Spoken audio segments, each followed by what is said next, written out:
বহাগ বিহু বুলি দেউতাকৰ লগত ঘৰলৈ অহা কথা আছিল, কিন্তু কথাতে কোৱা হয় বিধিয়ে দিলেও বিধতাই নিদিয়ে।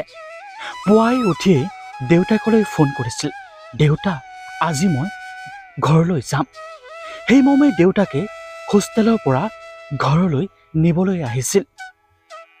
কিন্তু কোনে জানে কাল অমানিশাৰ নামি আহিব পাৰে যে খন্তেকতে।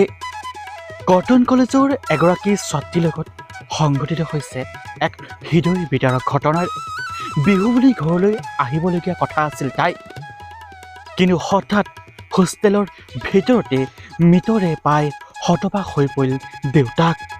ইতিমধ্যে এই ঘটনাৰ সন্দৰ্ভত আৰক্ষীয়ে তদন্ত আৰম্ভ কৰিছে, কিন্তু কেনেকৈ প্ৰকৃততে মৃত্যু হ'ল এতিয়ালৈকে জানিব পৰা নাই। সঁচাকৈ বহাগ বিহুটোনো বাৰু এনেদৰে এক হৃদয় বিদাৰক ঘটনাৰ সংঘটিত হ'ব লাগেনে এই পৰিয়ালটোৰ লগত? Video' report news 8।